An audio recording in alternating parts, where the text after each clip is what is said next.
Ang cute ng style. Ngayon, unique kasi ikaw magluluto. Iba rin yung experience mo pag ikaw yung nagluluto. Tsaka makakain mo ng mainit-init po.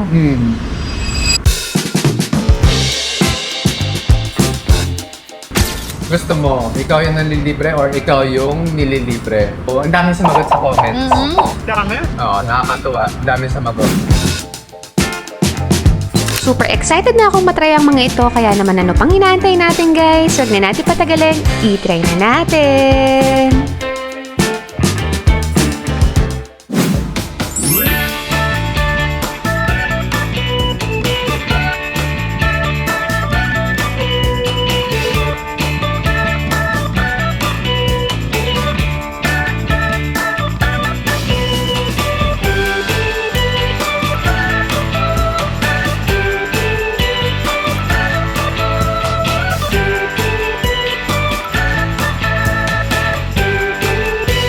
We have a signature lamb skewer, Korean beef skewer, spicy steer lungs. We have a squid ball, sausage, liver, steak, beef, and pork roll enoki, baked cabbage, then grilled eggplant, grilled chives, pig brain, and we have pig waist and lamb kidney, tendons, pork intestine, chicken claw, and tentacles and mushroom. Also, we have a bestseller, Sinjan lamb, and eggplant fried rice, then century egg po. Thank you. Thank you po. Okay guys, yung mga in-order natin nandito na. Nandito tayo ngayon sa may Yum Yum Barbecue, sa may Poblacion, Makati, sa may General Luna Street eksakto. So, ang dami nating in-order. Again, yung style nila dito ng Xiao Kao, hindi unlimited So, per order to or may set menu sila. So, ayan, nag-uumapaw tayo ng order ngayon. Pag sinabi mong Xiao Kao, in Chinese, to grill or to roast. Actually, kung mapapansin mo, yung food nila dito, mix of Chinese and Korean na. Kasi, yan, may kimchi, tapos yung design dito, Koreans na, ayan, can't wait na akong matry ito. Magluto na tayo. So, may mga raw tayo. Naglalagay na ako isa-isa. So, pag naglagay tayo, kung mapapansin nyo, nagmo-move siya. So, kailangan itapat nyo yung star dyan. Yun, para umiikot siya. Yan. O, diba? Very amazing. So, ito, kukuha na ako, ha. Lutuin na natin to lahat. Actually, sa daming binanggit ni ate, hindi ko na alam yung tawag sa iba. Yan, bangga-bangga na sila. Mix-mix na tong lalagay natin. Yan. Ngayon, ito pa, So, urong ko to. Ito. So, para hindi tayo nag-aantay na matagal, lutuin na natin. So, ito, steak daw to. Mix and match na lang natin. Ang cute! Ang cute ng setup.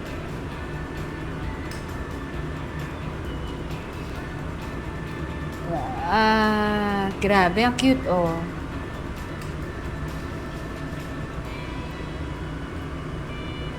So, habang inaantay natin yung mga niluto natin, tikman muna natin itong bestseller nila na lamb. Luto na kasi to So, hindi lahat ng in-order natin raw. So, may mga luto. Mix na.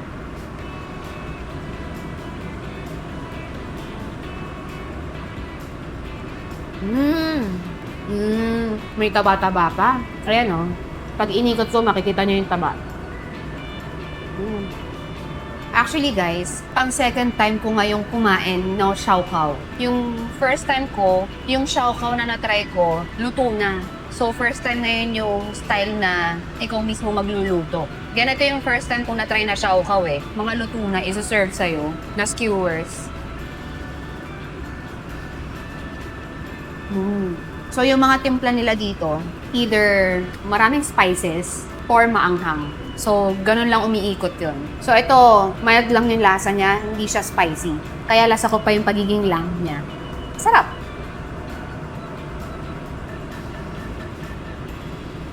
At malambot. Ang cute ng fried rice nila, Eggplant fried rice. Naka-heart shape pa. Tikman na natin. Uy, siksik ka. Habang may lamb tayo sa bibig. Ang sarap. Ang sarap niya. Kanin pa lang, ulam na. Okay pala ihalo yung eggplant sa fried rice. Galing ng idea nito. Kaya itong kanin pa lang, pwedeng ulam na. Kasi ang dami nilang eggplant na nakaslice, oh.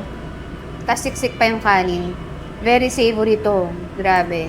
Basta, lasang-lasa mo yung eggplant eh. Nangingibabaw yung lasa ng eggplant tapos may pagka-soy sauce, may halong soy sauce. So yan guys, kung makikita nyo, medyo naluluto na. Ang bilis lang din pala, no? Kailangan binabantayan siya. So, tanggal na natin yung mga ibang naluto. Ito, baka masunog, no? Pwede na. Yan. Yan, ito. I think luto na to. Pero mamaya muna natin kakainin kasi mainit pa yan. Sure, mapapaso tayo. So, ito naman, pork enoki try natin. Ooh. Sa isang order, may 4 na pork enoki.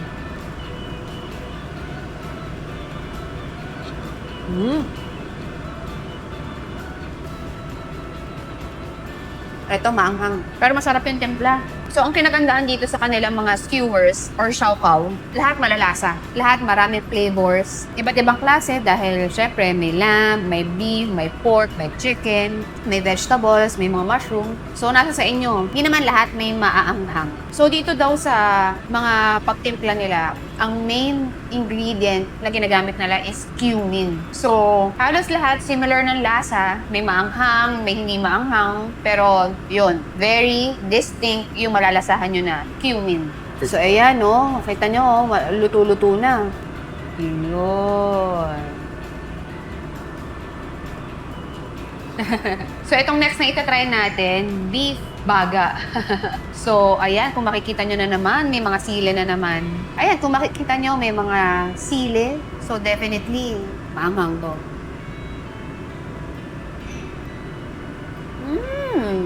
Ito, garlic. Wow, anghang. Masarap, matamis-tamis. Though ano na siya, matamis siya pagka nginuya mo, pero malalasahan mo yung tamis, pero medyo dry na. Kasi lutong-luto. Try natin kung may makita tayo na bandang ilalim. Kasi yung on top, medyo lutong-luto eh. Crispy, medyo crispy. Kinrispy na nila eh. So parang tapang, gano'n. Yung mga tapang kabayo, ganyan. Ganyan yung tipo niya. Manamis-namis. Masarap. Walang anggo, walang lansa.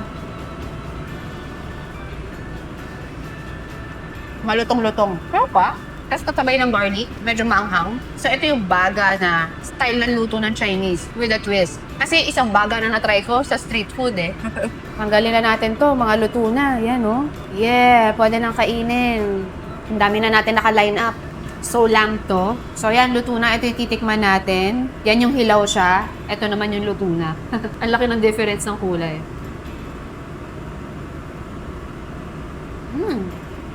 Parang ang bango nito. Ang bango. So, liver to. With taba. Galing. Sarap ah. Nagustuhan mo, ah. Para sa isang tao na hindi mahilig sa liver, sarap ng liver. May kasama kasing taba eh. Kumakain naman ako ng liver, pero syempre kung may choice ako, hindi siya yung top choice ko. O, tingnan mo, ubusin ko nga eh. Next na titikman natin itong grilled eggplant nila na sobrang daming garlic at sobrang dami ring sili. So, good luck sa atin. Pero, I love eggplant. Very colorful, napakaganda, nakakatakam. Mukhang malinamnam din. Ang bango din, amoy garlic.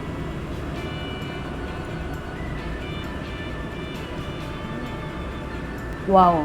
Pasado? Pasado sa akin kasi mahilig ako sa eggplant and garlic. Tapos pinagsama. Though yung anghang niya, pwede naman na kasi mild lang. Hindi yung nakakagulat. Pero yung lasa ng grilled eggplant, nag-light na. Super dami kasing garlic. So, nangibabaw yung garlic. Pero okay pa rin naman. Kasi parehas favorite ko eh. Garlic and eggplant. Nawala na lang yung strong na lasa nung... Di ba ang eggplant kapag ginigrill, strong yung pagiging smoky. Ito parang light na lang. Sarap pa rin. Ito yung susimulan ko.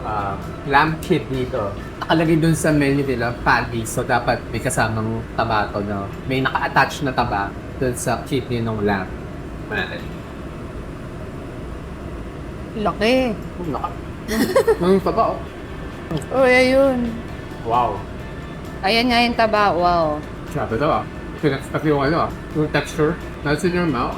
Oh, wow ah. Tapos may sabog nung taba, yung fattiness, yung oil ng taba, yung fattiness ng taba. Nag-blend together with yung texture ng kidney na medyo may konting, hindi crunchy, pero may konting laban, pero malapot pa rin. So, ang ganda ng mixture. Yung flavor, hindi siya super anghang, pero maraming spices. Like, yung cumin, may peppercorn, Szechuan peppercorn, saka white pepper. Wow, sarap. Nagustuhan mo ah. Try ka pa na iba, dami. Sweet ito. Ayan, ano yan? Ito tawag nila, pork waist. Hindi ko alam anong waist eh. Bewang. W-A-I-S-T. Kala ko kanina liver.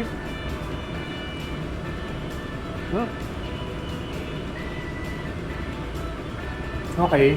Hindi siya meat. Laman loob siya. Hindi ko lang ma-describe or ma-distinguish kung ano. Weird ba yung taste niya? Hindi weird yung taste, pero familiar yung texture. Baka liver? Hindi liver. Basta waist yung nakalagay dun sa menu. Anyway, na-type mo? Na-typean mo? Sakto lang. Pwede na. Mas masarap yung lamb. Dami pa, try ka pa dyan. So, Yoro. Yoro is beef meat. Ano to? Korean style. Korean flavor yung timpla nila dito. Namis. Parang Korean. Ang Colateno, Xiaokao, tapos Korean yung ibang sineserve nila. Next na nila. Sa Korean, hindi maanghang. Manamis yun. Not bad na rin naman. Pero mas prefer ko yung timpla ng maraming cumin na original it's flavor strong. ng Xiaopao. Yan. Ang okay dito ang patty. May good amount of fat, may good amount of lean meat. So, pag kinain mo, maraming texture na ma-experience ang Mukhang malambot ah. But actually, malapot siya. By the way, ako umorder lahat. Binigay ni Lane sa akin yung job to order. Sabi niya, kahit ano. Kaya sobrang dami guys oh. So, ako na bahala raw. Ayan, ang dami. Basically, lahat ng kakaiba in order ko. Para, syempre, iba-iba. Hindi basic, diba? So, ito yung next na try natin. Utak ng baboy. Pig brain. Ayan o. Pambitan nyo, may white. Tapos, I guess, in-oven nila sa sauce. Feeling ko spice. Mukhang Szechuan, yung kulay. Wow. Medyo nakakatakot kay baka too much spice. Baka too spicy for me. Pero para sa inyo, kakainin ko. Ooh, utak. Nakakatalino ba yan? Hindi ko alam. Matalino ba ang baboy? Let's go.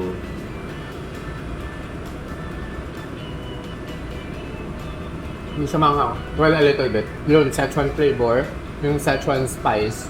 Pero hindi naman exage na manghang. Pero may sipa. Creamy yung utak. Wala naman siyang texture. Pero mushy, creamy. Wala ring lasa yung utak mismo. Doon sa hinalo nilang oil, Szechuan oil, tsaka flavoring. Nandun lang yung lasa. Nataipan mo? Yung nasaan ako star anise. Pero pwedeng i-skip. Focus tayo sa meat, tsaka barbecue. So ito naman, grilled chives. I think same lang talaga yung nila. Yung timpla nila. Cumin Parang yun yung pinaka-main talaga nila. Cumin, chili flakes, tsaka yung Szechuan peppercorn. Try natin. Pugo tayo ng isa. Hindi ko alam kung appetizing ang gulay sa inyo, pero sa akin naman mukhang appetizing. Yan yung nilalagay sa di ba? Yung pancake ng mga Koreans. Oo. Ito yung nahalos sa kuchay dumpling. I think, kalasa eh. Malasa, juicy. Pwedeng appetizer na, Juicy, something different lang. May iba lang sa lasa ng meat. I think masarap to pag sinabay sa meat. Ito, Chinese cabbage na maraming bawang. Oo. May garlic. Ang daming garlic. Buti generous sila sa garlic, Yung garlic, overwhelming. Nandun lang yung lasa. Yung gulay, texture lang. Kaya lang yung nagta-transport dun sa garlic. Yeah, so far, masarap naman. Saka I think mura lang to. Kaya in-order namin. So, ito, Korean style. Siyempre, lettuce. Try natin mag-wrap. Wrap natin to pork enoki. Lagyan ng garlic. Saka siguro, ano to? Chili paste. I think. Pwede mo pa samahan ng kimchi yan, love. Ay, oo, kimchi. Sige. Yes, Ito. meron din silang mga side dishes. Yung side dish nila, I think unlimited to.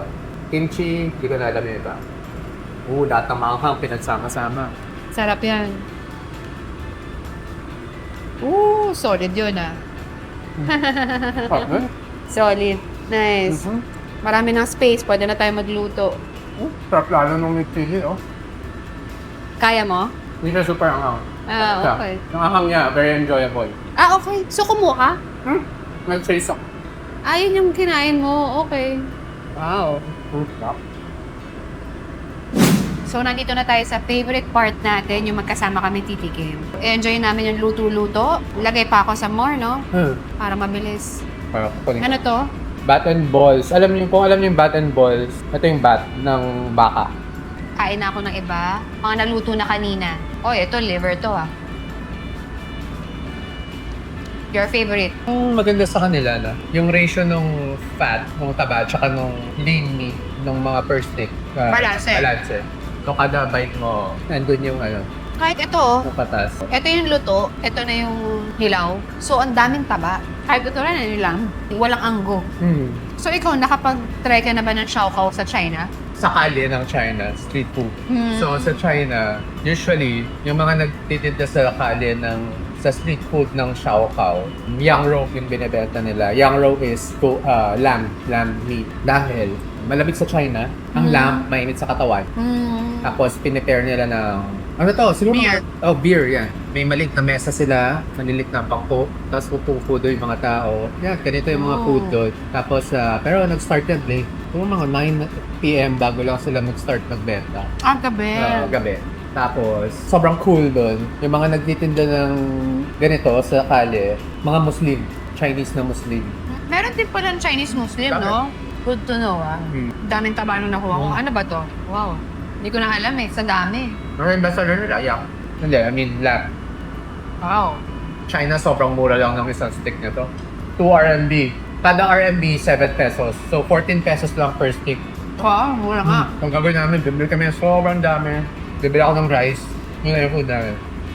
Kasi hindi tayo kumain nito nung nag-Shanghai tayo eh. Hindi. Wala eh, no? Ano kasi yung ginawa natin? Dati kasi, bago kami nagkakilala, nagbe-business ako nag-import ako ng mga products from China. So, pupunta kami siguro every 3 months sa Guangzhou. Hanap kayo ng product. Ubo kami ng cheap hotel. Hindi ka hotel, motel lang. Kasama ko yung business partner ko. Kasi yun, sa baba ng hotel namin, marami nagtitinda ng ganun eh. Kaya familiar ako. Ano yun eh, nagsusupply kami kay sa department store ni SM noon. Ay, oo nga pala, discuss mo yan kung ano yan. So, itong pinuntahan nating Yum, bibigay sila ng mga sachet ng mga sausawa. Pero ito, mga powder to. Sesame spice, may chili spice, saka may barbecue spice. Oo. So, ganyan talaga Pwede ba yan. natin i-open? Yeah, sige, open natin. Ang init, napaso ako. Balik muna natin. Open natin to si Sesame Spice. Pusit tentacles. So, ganun. Yun yung style. So, ubusin nyo siya. Pili kayo kung anong gagamitin nyo dyan. Open pa natin yung chili spice. Maximize natin. So, nagbibigay sila nito per person. Para kanya-kanya kayong sausawan. Oh, sige, try mo na. Similar lasa. Sa bagay, yung owner na to, Chinese eh. So, I guess, yung mga galing sa ibang bansa rin, galing sa China. Yan, nalagay na natin yung tatlo. Try na natin. Si Sesame muna. Walang lasa, kahit di na ako gabi. Sarap din ah. Binigay ng ibang... Oh, dagdag flavor. So, kung malasa na to, pag sinawsaw mo to, magiging iba pa yung flavor niya. Ibang level pa. So, ito naman barbecue.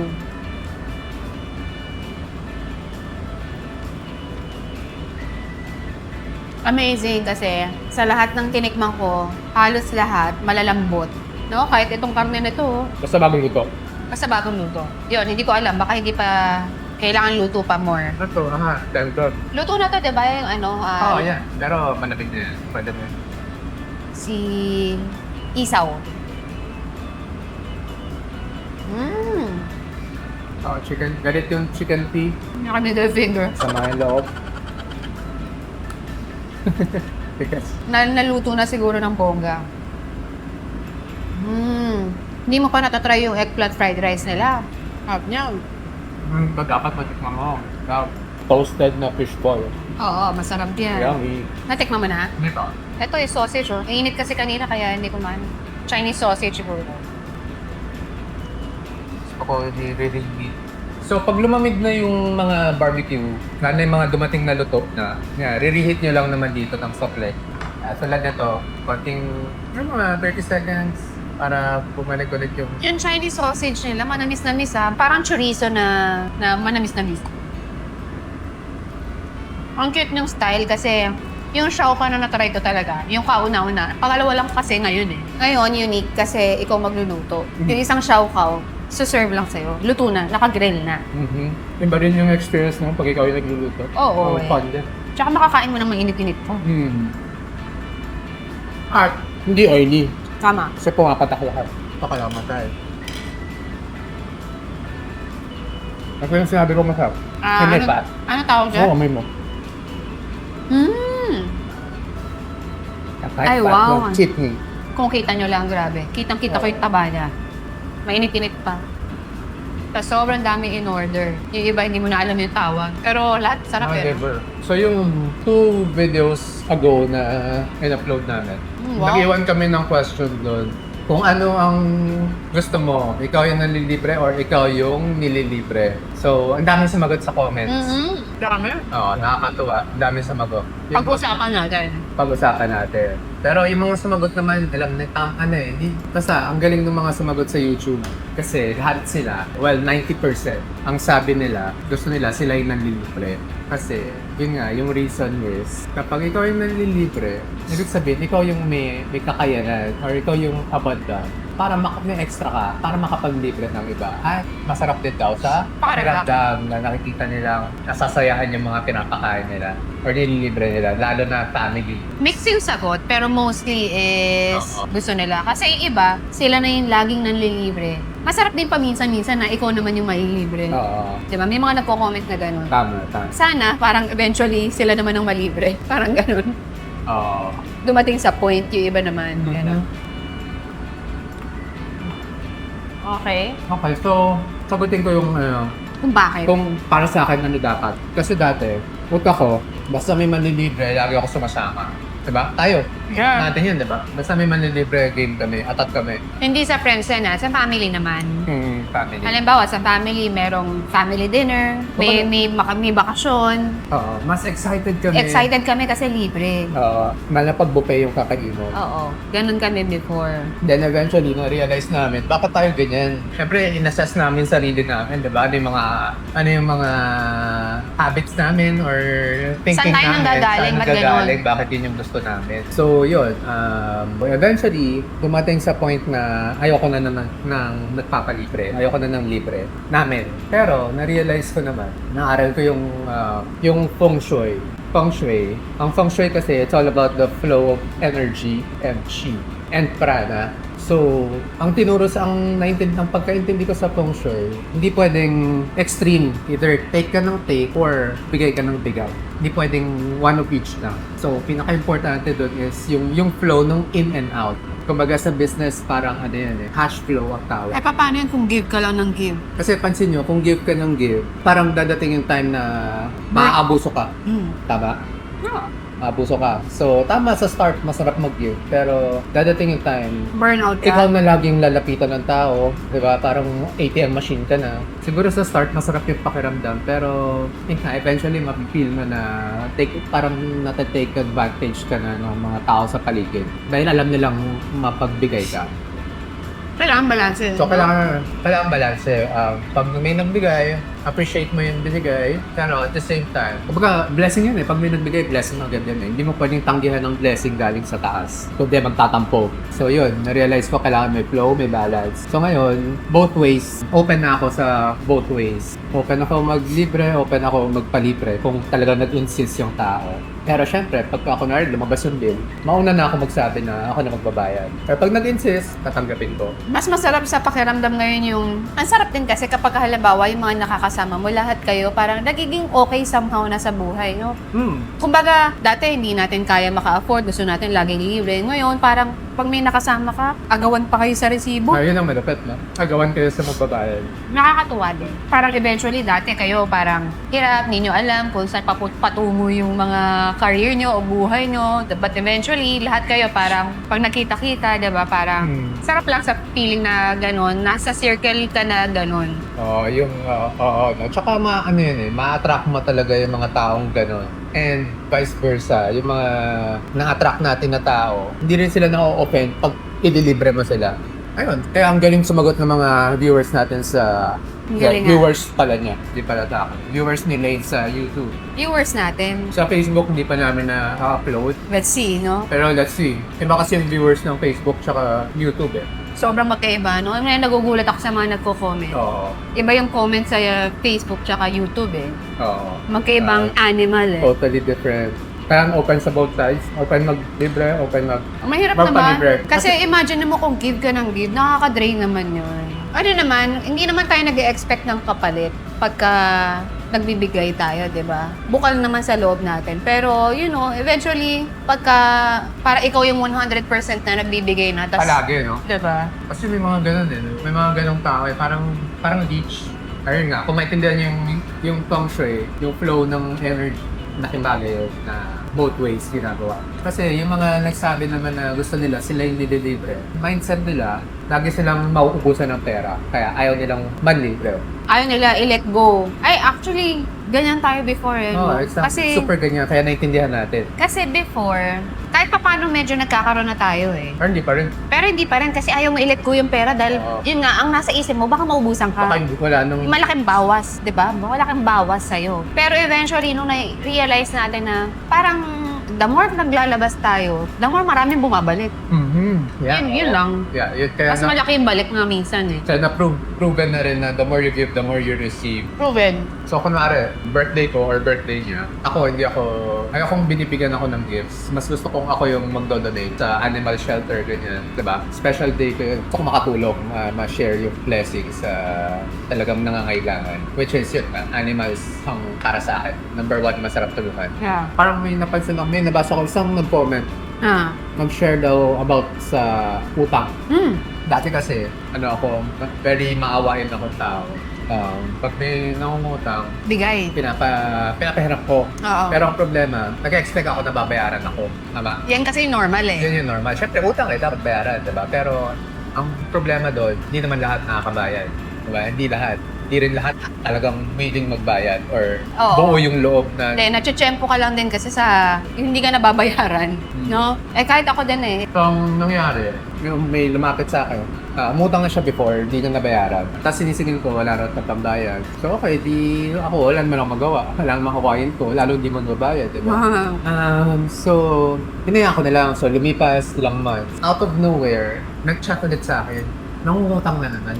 Eh ako, para sa akin kasi opportunity na tumulong eh. Minsan, pinagbibigyan ko. So ngayon, sabi ko sa kanya, may utang ka pa sa akin, pero hindi mo mabayaran. Sabi, hindi, promise, babayaran ko to.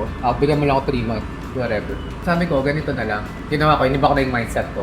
Pag nagpapautang ako, ganito lang, yung scenario muna. So, sabi ko sa kanya, ganito na lang. Malaking inutang niya sa akin. Sabi ko, ganito. Hindi kita kaya pautangin. Kasi may utang ka pa sa akin from before. Bigyan na lang kita ng certain amount. Hindi yung amount na inutang niya. Siguro half. Sa'yo na to. Pero huwag ka nang lumapit ulit sa akin. Pero sa'yo na to. Ito na yung last help ko sa'yo. Kasama nung utang niya sa'yo na hindi pa Kasama na. Okay. So, kumbaga ganun ako kapait na tao. Parang hindi nababayaran yung utang niya sa'yo previous, tapos binigyan mo pa ng... Oo.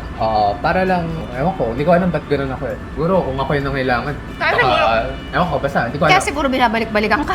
So binigay ko na lang sa kanya. Sabi ko, huwag mo na ako bayaran. Kalimutan mo na rin yung utang mo before. Sa'yo na yan, pero last na to. So ganun ang ginagawa ko. Kung may utang sa akin, bibigyan ko na lang. Pero tanggap ko na sa sarili ko na hindi na yung babalik. So yun Pero yun. kung ano lang din yung maluwag sa'yo, hindi yung amount na inuunan. Kung ano lang yung willing ako.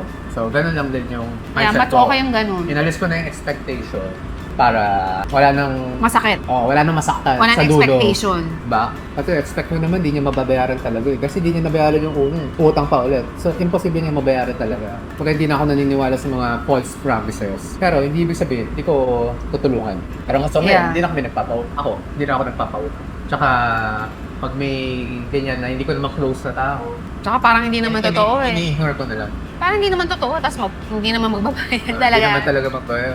Mga promise na ganyan, kalokohan yan. Though may mga tao namang, like ako pag umuta ako, sure babayaran ko. Oo, kasi ako ayokong masira yung pangalan ko dahil sa pera. Kaya nang worst na, Gagawin mo, no? worst na gagawin ko sa pangalan ko dahil matadamay yung mga future na mga opportunities. Ayokong tingin ng tao sa akin, ay, may problema yan pagdating sa pera. Oo. Ayoko na ganun. Ang Yun ang pangit pinaka-ayokong image. So, hindi Ang baling, kunwari, may inutangan ako. Hindi baling mamulubi ako, Mahirapan ka. mahirapan ako sa lifestyle ko, i-shrink ko yung lifestyle ko, basta mabayaran ko yung utang ko doon sa tao. Oo, kasi nakakahiya naman, post ka ng kung ano-ano na okay ka, Utang, tapos tapos pa-post ng mga ganito, ganyan, nasa abroad, bumili ng designer. Kaya, kasi hindi ka makabayad. Kaya pero iba, walang shame, di ba? Type mo, sesame. Tingnan ko tubig lang. So, pag nauumay kayo sa meat, malaking bagay na merong kimchi, may mga side dishes, kasi kasi mga strong nga yung lasa. Ang dami pa namin po. Dami pa, yan pa, may karne pa, oh. Bumili rin ako ng garlic. Ay, itong garlic, di mo pa na-try. Kumain ka na. Kumain ako kanina, yung nakalabas. Oo, sulit. Oh, yung protein. Dumating kasi kami dito ng fasted ako. Alas 2 tayo dumating, no? Kaya ang dami kong in-order. Siyempre, takang tingin.